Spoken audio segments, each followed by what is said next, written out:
ओमानंदम। आज हम शिव के एक ऐसे रूप पर बात करने जा रहे हैं जिसे ज़्यादातर लोग सिर्फ नाम से जानते हैं।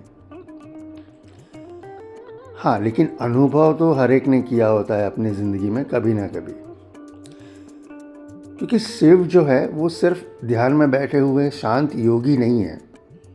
शिव जो है वो गति है, परिवर्तन है और कभी कभी तो आंधी भी हो जाते हैं जो सब कुछ हिला देते हैं।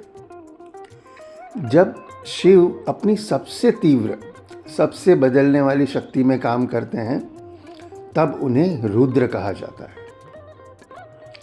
इस पूरी सीरीज़ में हम शिव के 11 रुद्र को समझेंगे, सिर्फ पुरानी कथाओं के रूप में नहीं बल्कि आपके अपने जीवन के संदर्भ में, आपके अनुभवों के ज़रिए। अक्सर लोग रुद्र शब्द को सिर्फ गुस्से से जोड़ देते हैं, लेकिन ये उसका अधूरा मतलब है।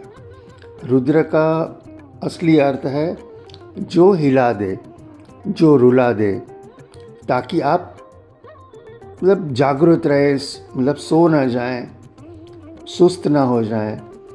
जब ज़िंदगी में अचानक कुछ टूट जाता है, जब ईगो को चोट लगती है, जब पुराने पैटर्न्स, पुरानी पहचान धीरे धीरे गिरने लगती है, बस वही रुद्र का क्षेत्र होता है। शिव जब स्थिर और शांत अनंत होते हैं तो वो महादेव कहलाते हैं। जब वो करुणा और सौंदर्य में होते हैं तो शंभु कहलाते हैं। और जब वो जीवन को बदलने, एक नया रास्ता खोलने आते हैं तब वो रुद्र कहलाते हैं। रुद्र बाहर के दुश्मन को नहीं तोड़ता, रुद्र जो है वो अंदर के अंधकार को तोड़ता है। अब एक नेचुरल सवाल आता है कि 11 रुद्र ही क्यों? अब हमारे जो ऋषि थे वो रियल में साइंटिस्ट थे और उन्होंने कोई भी चीज़ कभी भी रैंडमली नहीं की। हर एक के पीछे कुछ ना कुछ साइंस रहा है, कुछ मीनिंग रहा है।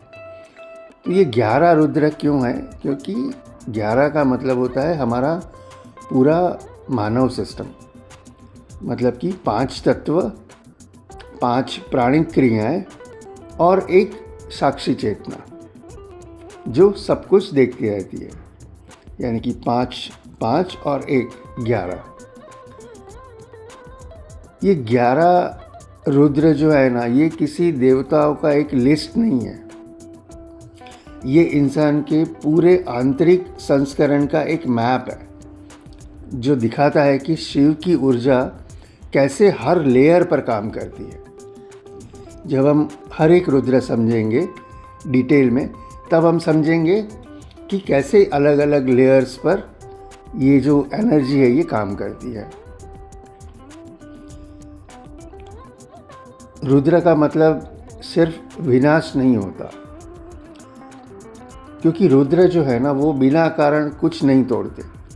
जो झूठ पर खड़ा होता है, जो सिर्फ ईगो पर टिका होता है, जो डर से चल रहा होता है, जो फियर से ऑपरेट कर रहा होता है, रुद्र वही तोड़ता है। मतलब उसी को रुद्र तोड़ देता है। इसलिए जब ज़िंदगी में ना अचानक कोई नुकसान हो जाए या कुछ रुक सा जाए या अंदर से ऐसा लगे जैसे कुछ मर गया हो, तो उसको तुरंत ना प्रॉब्लम मत समझो। कभी कभी वो रुद्र का काम होता है जो आपको नया बनाने से पहले पुराना तोड़ रहा होता है। सो आप टूट रहे हो क्योंकि आप कुछ नया बनने वाले हो। अभी हम सिर्फ एक लाइन में 11 रुद्र की एनर्जीज को या उनके संकेत को देखेंगे। हर एक रुद्र को हम अलग एपिसोड में गहराई से समझेंगे। ठीक है। कपाली जो ईगो और भय को तोड़ता है। पिंगला जो तपस्या और एक्शन को जगाता है। भीम जो रक्षा करता है और बल देता है। विरूपक्ष जो सच दिखाता है, विलोहिता जो इमोशंस और गुस्से को शुद्ध कर देता है, अघोरा जो अच्छे बुरे के पार ले जाता है, अजपदा जो सांस और प्राण को जगाता है, अबीरबुंध्या जो छुपी हुई शक्ति को ऊपर ले आता है, शंभु जो संतुलन और शांति देता है, चंदेशा जो भक्ति और सेवा का बोध देता है, और ईशान जो चेतना का शिखर है। हर रुद्र एक अलग समस्या को छूता है और हर रुद्र उसका एक अलग उत्तर भी है। आज हम बहुत ज़्यादा सोचते हैं, कम महसूस करते हैं और अंदर से थके हुए से रहते हैं। ध्यान या मेडिटेशन हर किसी के लिए आसान नहीं होता, पर रुद्र का ज्ञान इंसान को बिना भागे, बिना भावुक हुए बदल सकता है। ये सीरीज़ गुस्से को समझने में मदद करेगी, डर को डिकोड करेगी और आपको आपकी ही पैटर्न का सामना करवाएगी।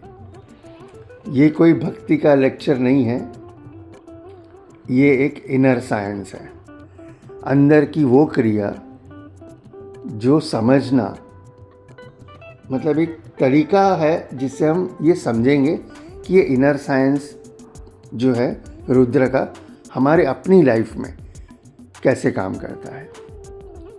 तो हर एपिसोड को शांत मन से सुने, बिना जज किए, बिना कुछ महसूस किए और अपनी ज़िंदगी से जोड़ कर देखें।